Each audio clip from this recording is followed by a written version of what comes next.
El período Jurásico, o Jura, es probablemente la época más interesante. Después de ver la famosa película Parque Jurásico, una persona corriente podría pensar que la Tierra estaba poblada solo por dinosaurios, como el T-Rex. En realidad, no era exactamente así. El período Jurásico también se conoce como la era de los reptiles. Empecemos por decir que el período Jurásico, el segundo de la era Mesozoica, es largo y complejo. Comenzó hace 201 millones de años y duró unos 56 millones de años. Su nombre se debe a que los fósiles se descubrieron y exploraron por primera vez en las montañas del Jura, en Suiza y Francia. De ahí el nombre del período. Esta era se divide en 3 etapas. La primera, que duró de 201,3 a 174,1 millones de años, se denomina Jurásico Inferior. En aquella época, la vida se estaba recuperando de la extinción del Triásico-Jurásico, que provocó la desaparición de cerca de la mitad de las especies animales del planeta. Sin embargo, el clima cálido y húmedo del Jura ayudó a la vida a recuperarse rápidamente. En los mares y océanos cálidos abundaban los Amonoidea, Belemnitida, peces y reptiles. En tierra, los reptiles, incluidos los dinosaurios, ocuparon rápidamente los nichos ecológicos liberados por la extinción anterior. En el proceso de evolución, algunos reptiles consiguieron alas y volaron hacia el cielo. El comienzo del período Jurásico marcó el apogeo de los reptiles. Cientos de especies de dinosaurios aparecieron en el planeta. Se asentaron en todos los continentes, incluida la Antártida. Algunos alcanzaron tamaños y proporciones increíbles. Otras, por supuesto, desarrollaron formas formidables, a veces extrañas y aterradoras. ¿Cuáles son los misterios de los reptiles prehistóricos que vivieron en la Tierra hace 200 millones de años? Dinosaurios de principios del período Jurásico.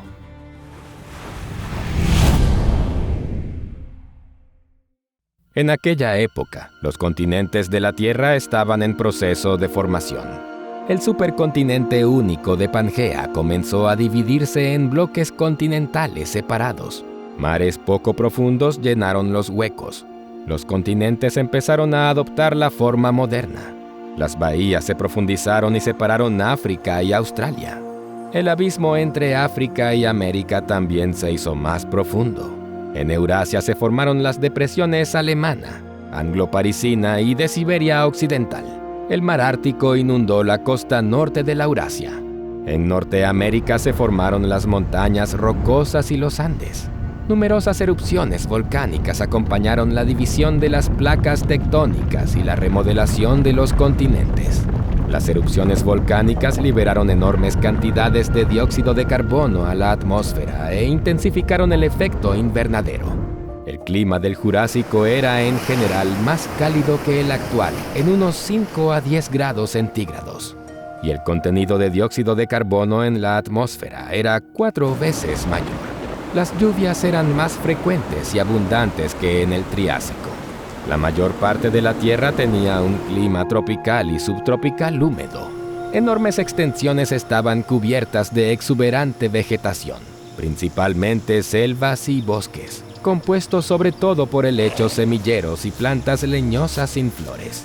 Recordemos que, a diferencia de los animales, las plantas tuvieron suerte. No hay pruebas claras de una extinción de la flora durante el Triásico y el Jurásico. Gracias al calor y a la elevada humedad, los árboles de los bosques crecían altos y grandes. Las cícadas están muy extendidas en los trópicos y subtrópicos. Comenzó la era del apogeo. Durante los períodos Jurásico y Cretácico, las cícadas alcanzaron la cima de la diversidad. Al principio del Jurásico, se parecían mucho a las palmeras. Su tamaño desconcertó incluso al famoso botánico Carl Linnaeus y le hizo cometer un error. En su sistema de clasificación, el científico situó las cícadas en la sección de las palmeras. Los altos ginkgos crecen en zonas de clima templado y sus copas se asemejan a las de los robles, aunque sus hojas son pequeñas y con forma de abanico. Es una lástima que solo haya sobrevivido un tipo de ginkgo hasta nuestros días, el Ginkgo biloba. Las cícadas y los gingos coexistían con coníferas prehistóricas. Aquellos árboles se parecían a los tejos, pinos y cipreses modernos. A finales del Triásico y principios del Jurásico, las coníferas cambiaron rápidamente y alcanzaron una gran diversidad. A principios del Jurásico, la flora de latitudes medias de Asia Oriental estaba dominada por la conífera extinguida Podosamites, que no parece estar estrechamente emparentada con ninguna familia de coníferas existente. Sus agujas eran anchas, más parecidas a hojas, y el árbol en sí era caducifolio. Las coníferas modernas son en su mayoría perennes, siendo las caducifolias la excepción. La exuberante vegetación sostenía un florecimiento sin precedentes de la vida, siendo los insectos particularmente favorecidos. Tuvieron suerte. Al parecer, no hubo extinción de insectos en el paso del Triásico al Jurásico. Por eso, los bosques, campos y riberas de los primeros ríos del Jurásico bullían de insectos. Imagine libélulas depredadoras sobrevolando el agua en busca de presas, escarabajos herbívoros pululando entre la espesura de las plantas, y arácnidos como arañas y escorpiones al acecho de sus víctimas. En el Triásico y el Jura aparecieron las primeras mariposas. Sin embargo, por su aspecto, eran una pálida sombra de las hermosas mariposas de colores que admiramos en nuestra época. Al mismo tiempo, por los bosques jurásicos revoloteaban unas criaturas que parecían mariposas modernas, pero en realidad no lo eran. ¿Qué eran y cómo se explica? Pues bien, la explicación es un fenómeno asombroso: la evolución convergente. Las criaturas que parecían mariposas al principio del Jurásico revoloteaban como ellas e incluso polinizaban las plantas como las mariposas. Eran en realidad Calligramatidae. Pertenecen a otra familia de insectos y sus parientes modernos más cercanos son las crisópidas. En el Jurásico, los Calligramatidae, por supuesto, no podían polinizar flores, ya que éstas casi no existían en la naturaleza. Simplemente aparecían. Eran pequeñas y técnicamente inadecuadas para los insectos. Sin embargo, recordemos que las coníferas tenían conos con tubos largos de néctar y polen. Atraían a las pseudomariposas del Jurásico. Así, los Calligramatidae y las mariposas son uno de los muchos ejemplos de evolución convergente. En biología evolutiva, la evolución convergente se define como el proceso por el que organismos emparentados de forma distante evolucionan de forma independiente, con rasgos similares para adaptarse a necesidades parecidas. Por eso, distintos animales no relacionados entre sí pueden tener un parecido asombroso, pero vivir en épocas y continentes diferentes. Por ejemplo, los tenrecs son un ejemplo sorprendente de evolución convergente. A partir de un único ancestro colonizador, los tenrecs han evolucionado hasta convertirse en especies increíblemente diversas que se parecen a topos, musarañas, erizos e incluso nutrias. Echa un vistazo y encuentra 10 diferencias.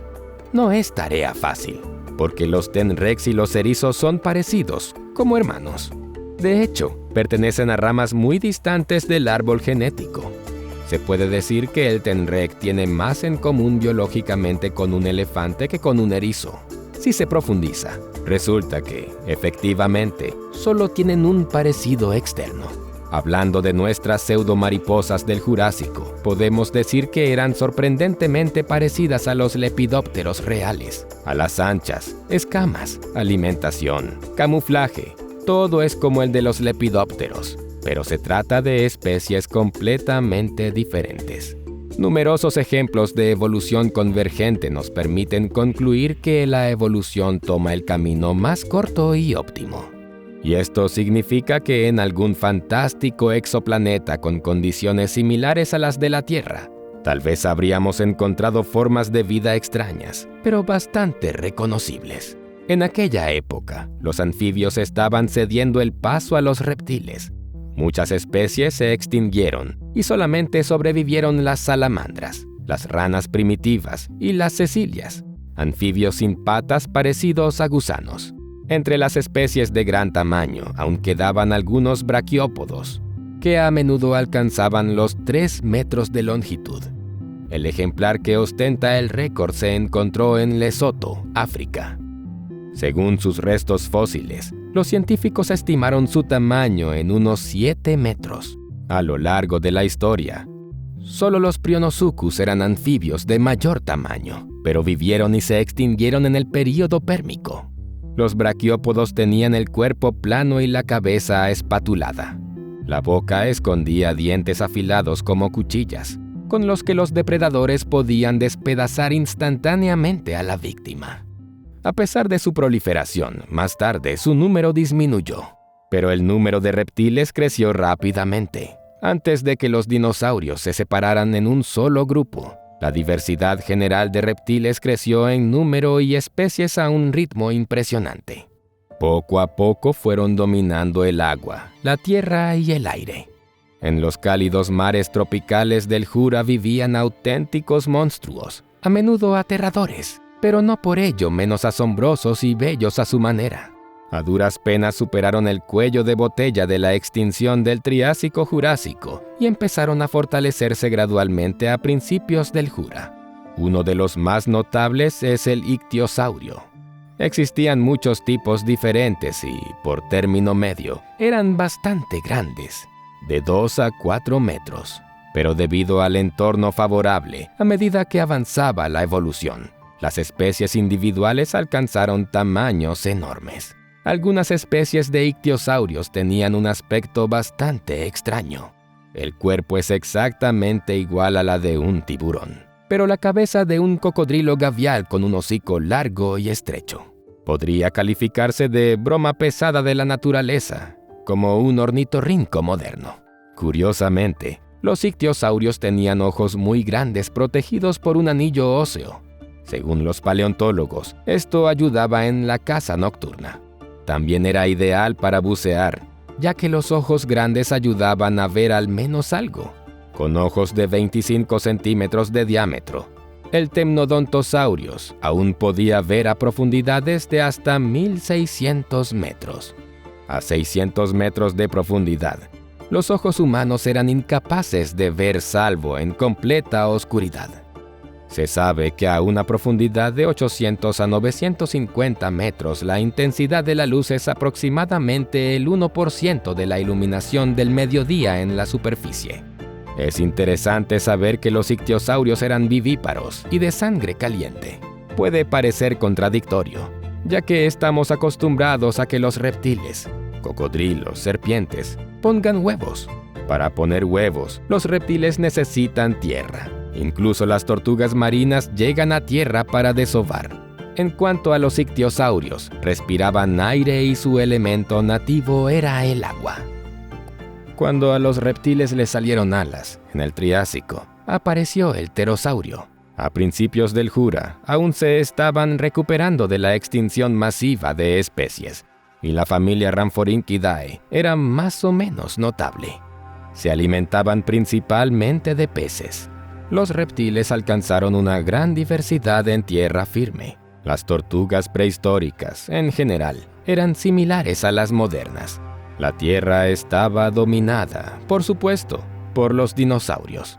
Los paleontólogos identificaron más de 900 géneros diferentes y más de 1000 especies solamente de dinosaurios no aviares.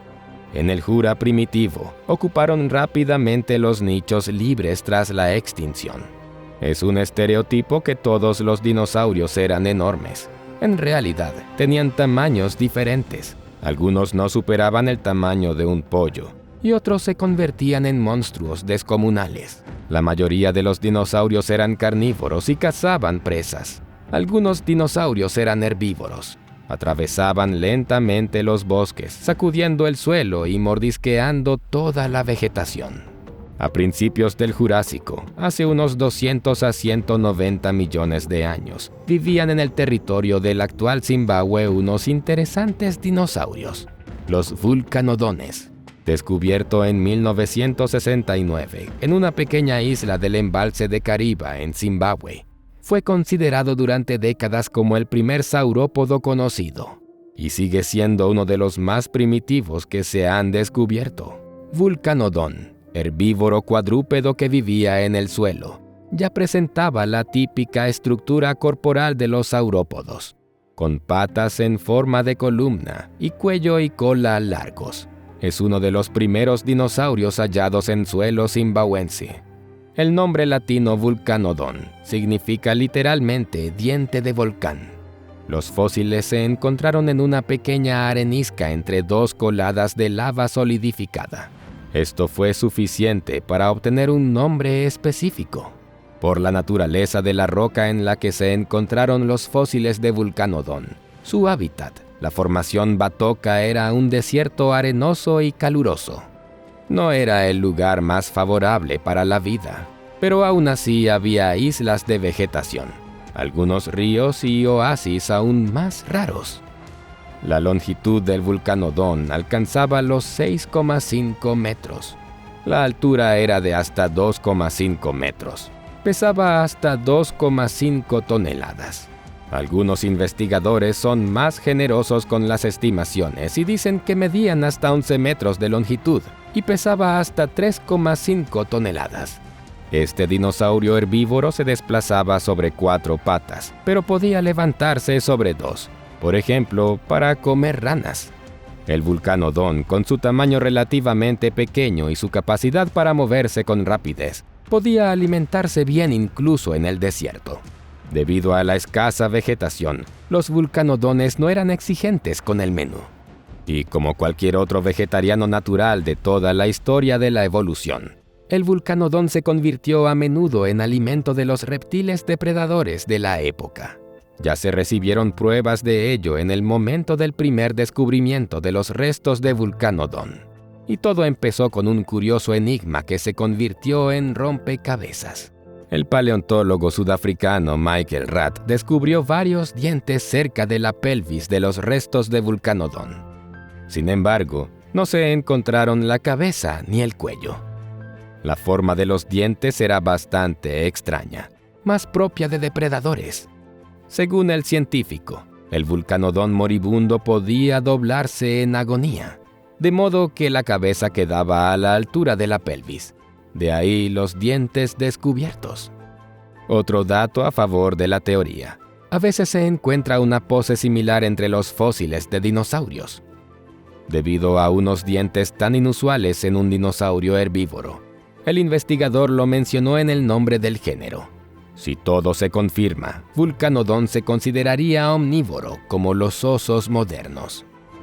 Sin embargo, en 1985, otro investigador, Michael Cooper, demostró que los dientes probablemente pertenecían a un terópodo desconocido, un dinosaurio.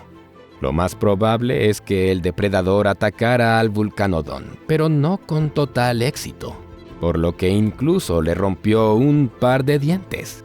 Pero este ataque fue fatal para la víctima. Así es como Vulcanodon, irónica y científicamente, obtuvo su nombre en honor a los dientes de su propio asesino. El asesino de ese mismo Vulcanodon nunca ha sido identificado. Bien podría tratarse del terópodo depredador Dilophosaurio, si llegamos a la conclusión de que esos dos géneros se cruzaron en el espacio y en el tiempo. Pero para ver al increíble Dilophosaurio, tenemos que retroceder en el tiempo y trasladarnos a otro continente, la Eurasia, donde en aquella época ya estaban formados los contornos del futuro continente de América del Norte. El Dilophosaurio vivió en lo que hoy es Arizona, Estados Unidos, hace entre 199,3 y 190,8 millones de años. Era un eficaz depredador, rápido e increíblemente ágil, cazaba dinosaurios herbívoros. El nombre latino Dilophosaurio procede del griego y significa lagarto de dos crestas. Se basaba en una inusual formación ósea en el cráneo con dos crestas semicirculares planas. Era un órgano decorativo que desempeñaba un papel en los juegos de apareamiento. El ejemplo moderno más cercano son las crestas de los basiliscos y las iguanas. La cresta roja de un gallo pertenece al fenómeno de la misma naturaleza. La longitud del cuerpo del Dilophosaurio alcanzaba los 7 metros, altura hasta 2 metros, pesaba hasta 400 kilogramos. A principios del Jurásico, estas son dimensiones muy impresionantes para un depredador. El Dilophosaurus era el mayor depredador de la época. En este sentido, los científicos a veces se refieren a él como un T-Rex jurásico primitivo. De adulto, era una amenaza para casi todos los animales de la zona. Sin embargo, los sarasaurios o celidosaurios, que vivían al mismo tiempo en el territorio de Arizona, solo podían ser cazados por el Dilophosaurus en parejas o incluso en grupos. Los dos primeros eran herbívoros, pero podían defenderse. En cualquier caso, este terópodo del Jurásico temprano ocupaba la cúspide de la pirámide alimenticia. A juzgar por sus estrechas mandíbulas y largos dientes, prefería cazar animales relativamente pequeños, aprovechando su fuerza y tamaño. Su gran velocidad y flexibilidad le permitían atrapar incluso a dinosaurios muy pequeños y veloces, como el escutelosaurio. Tras analizar las mandíbulas, los científicos llegaron a la conclusión de que, a falta de grandes presas, una parte importante de su dieta podría consistir en peces y otros habitantes del agua. A veces come carne en descomposición de animales muertos. El Coelophysis era un carnívoro bípedo, pequeño y de complexión delgada, que vivía en el suelo y podía alcanzar los 3 metros o 9,8 pies de longitud. Es uno de los primeros géneros de dinosaurios conocidos. El nombre Coelophysis procede de 2 palabras griegas y significa forma hueca. La razón es sencilla. Gracias a los huesos huecos de las extremidades, los Coelophysis tenían un esqueleto extremadamente ligero. Coelophysis vivió a finales del Triásico y principios del Jurásico, hace unos 208,5 a 190,8 millones de años. Según otras estimaciones, el Coelophysis proliferó durante un período relativamente corto, de 228 a 200 millones de años. Estos reptiles eran comunes en Norteamérica, especialmente en la región de Nuevo México, así como en Sudáfrica y Zimbabue. Este depredador esbelto y rechoncho parecía pequeño en comparación con el Dilophosaurus. La longitud del cuerpo del Coelophysis alcanzó los 3 metros, altura hasta 1 metro y peso hasta 30 kilogramos. Los dientes del Coelophysis son típicos de los dinosaurios carnívoros, en forma de cuchilla, curvados hacia atrás, afilado y con pequeñas estrías en los bordes anterior y posterior. Aunque era carnívoro, seguía una estrategia de caza diferente a la de los grandes dinosaurios del Jurásico. Los representantes del género cazaban grandes presas en bandadas. Los valles norteamericanos de finales del Triásico y principios del Jurásico eran en su mayoría desiertos. Sin embargo, había oasis verdes en las tierras altas, montañas y colinas. En estas mesetas o en los bosques de montaña, bandadas de Coelophysis depredadores rastreaban a sus presas. Presumiblemente, utilizaban gritos alertas especiales en su lenguaje. Es posible que los Coelophysis desarrollaran algunas tácticas primitivas y pudieran dar caza a un gran dinosaurio herbívoro. Rodeaban a la presa y atacaban juntos. Lo más probable es que su dieta consistiera en animales más pequeños, reptiles y lagartos. Sus fósiles se encontraban a menudo junto a los esqueletos de los Coelophysis. Por cierto, he aquí un dato curioso. Durante mucho tiempo, hasta principios de la década de 2000, los Coelophysis fueron considerados caníbales. Así lo indicaban los restos encontrados en el Rancho Fantasma de Nuevo México, donde se encontraron crías de su propia especie en el estómago del prehistórico Coelophysis adulto. Sin embargo, más tarde se descubrió que el hallazgo había sido identificado erróneamente. Un tiempo después, los cachorros fueron clasificados como Hesperosuchus, la presa habitual del Coelophysis. En general, es uno de los terópodos del Triásico-Jurásico más estudiados. Todo gracias a los numerosos restos encontrados, incluidos varios esqueletos completos. El Rancho Fantasma tiene una reputación espeluznante porque hay un cementerio de esqueletos de Coelophysis. Lo que ocurrió allí no está del todo claro. Aunque el Coelophysis es uno de los fósiles más notables hallados en el Rancho Fantasma, El yacimiento es rico en ejemplos de muchas especies diferentes de dinosaurios y cocodrilianos. Un dinosaurio aún más pequeño pero notable de principios del Jura. El nombre sugiere el país africano de Lesoto. En efecto, los primeros restos de este microsaurio se descubrieron en el país altoafricano de Lesoto. Estos animales vivieron en el período comprendido entre 199,3 y 190,8 millones de años atrás. La longitud del cuerpo del lesotosaurio alcanzaba los 2 metros, y este es el máximo. Las estimaciones de altura varían mucho, de 40 centímetros a 1 metro e incluso más. Las estimaciones de peso también son muy variadas, de 3 a 10 kilogramos. Dado que no estamos hablando de una especie, sino de todo un género, tal error es normal. El lesotosaurio se desplazaba sobre 2 largas y delgadas patas, lo que le permitía desarrollar una velocidad impresionante. Las extremidades anteriores de 5 dedos de los lesotosaurios eran pequeñas, pero estaban bien desarrolladas. Desde fuera, pueden parecer una semejanza en miniatura de las manos humanas. Por analogía con nuestro dedo meñique, el 5.º dedo estaba poco desarrollado. Con estas mismas manos tocaba y sujetaba las plantas que comía. Dientes romboidales se alineaban a lo largo de las mandíbulas del lesotosaurio.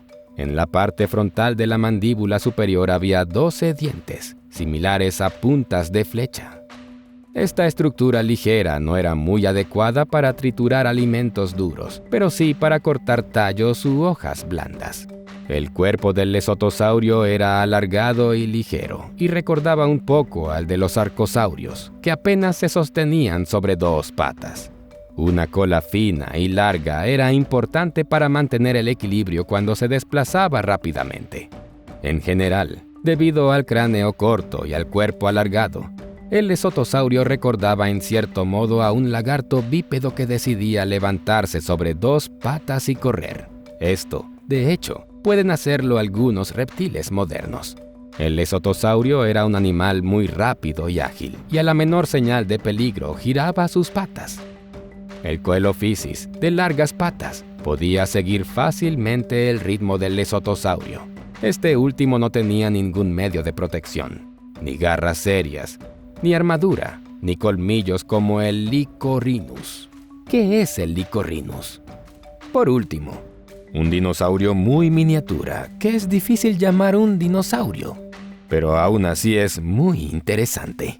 Al menos porque desconcertó a los paleontólogos con múltiples misterios. Su propio nombre simboliza. Lycorhinus significa hocico de lobo. Se encontraron colmillos en los restos de la mandíbula, aunque el resto de los dientes atestiguan que fueron herbívoros. El Lycorhinus vivió a principios del Jurásico, hace unos 199,6 a 196,5 millones de años, en el territorio de la actual República de Sudáfrica. La longitud del cuerpo del Lycorhinus alcanzaba 1,2 metros, altura hasta 50 centímetros, pesaba hasta 10 kilogramos.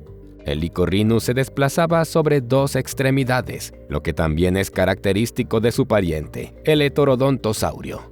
El Lycorhinus tenía patas fuertes y ligeras y una cola larga para mejorar el equilibrio. Las extremidades superiores, bien desarrolladas, le servían como cómodas manipuladoras al comer alimentos vegetales. Delante de la cabeza en forma de lágrima, detrás del duro extremo en forma de pico. Había grandes colmillos afilados. Por ello, al principio se le confundió con un descendiente del lagarto con dientes de animal del suborden de los sinodontos. A juzgar por la mandíbula, la dieta de este dinosaurio gourmet incluía de todo, tanto suculentos tallos de helechos y colas de caballo, como alimentos más sólidos, raíces y cortezas de árboles. Cuando los depredadores atacaban al Lycorhinus, se arriesgaban a recibir fuertes mordiscos. Pero, por supuesto, solamente el camuflaje y la rapidez de sus patas podían salvar al Lycorhinus de hambrientos depredadores. Por último, queremos recordarte que no todos los dinosaurios eran gigantes. Muchos eran algo intermedio entre un pollo y un lagarto. Por ejemplo, el lesotosaurio. Además, pasaron 100 millones de años antes de la aparición de verdaderos gigantes. Ya conocemos al gran monstruo depredador Dilophosaurus. Para ver otro gran herbívoro asombroso, iremos al sureste del continente Laurasia, las tierras de la China moderna. Aquí, en el territorio de la actual provincia de Yunnan, en el período comprendido entre hace 201,3 y 168,3 millones de años, deambulaban monstruos, cuyo nombre se debe al lugar donde se encontraron sus restos, los yunanosaurios. La longitud del cuerpo del yunanosaurio alcanzaba los 13 metros, altura hasta 4,3 metros, pesaba hasta 3 toneladas. Esto es incomparablemente pequeño en comparación con los gigantes de los períodos posteriores, con sus decenas de toneladas de peso, pero para el Jura temprano ya es algo. El yunanosaurio se desplazaba principalmente sobre 4 patas, pero pasaba una parte importante del tiempo sobre 2. Así podía alcanzar las ramas elegidas de los árboles o exponer amenazadoramente sus extremidades delanteras cuando se acercaba a un depredador. Sus peculiares manos eran bastante grandes y, al igual que las patas, estaban equipadas con impresionantes garras. Al final del largo cuello del yunanosaurio se encontraba su cabeza pequeña y alargada. Destacaban sus dientes en forma de cuchara, con más de 60 en las mandíbulas. Cuando las mandíbulas se cerraban, los dientes quedaban muy juntos, lo que les permitía autoafilarse. Este rasgo no se encuentra en prosaurópodos como el yunanosaurio, pero aparece en saurópodos posteriores como el brachiosaurio. Así, animales que vivieron en épocas diferentes y no son parientes cercanos, tienen un rasgo en común. Una vez más, vemos un ejemplo de evolución convergente.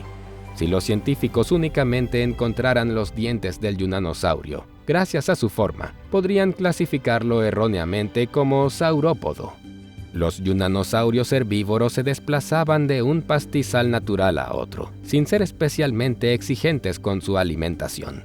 Sus dientes únicos les permitían no solo arrancar con eficacia el follaje de las plantas altas, sino también comer helechos de tamaño reducido con colas de caballo.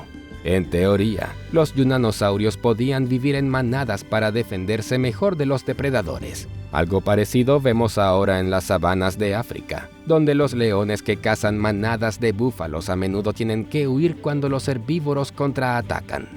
Al final de la primera etapa del Jurásico, comenzó una tendencia de enfriamiento en el planeta.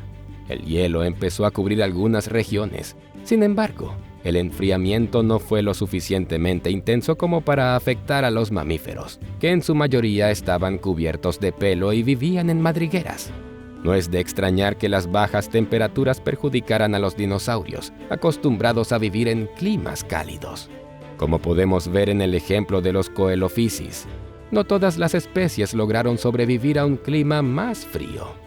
Por supuesto, en el Jura primitivo vivieron especies de reptiles mucho más asombrosas. Únicamente conocemos una pequeña parte por las migajas de los restos que se han conservado.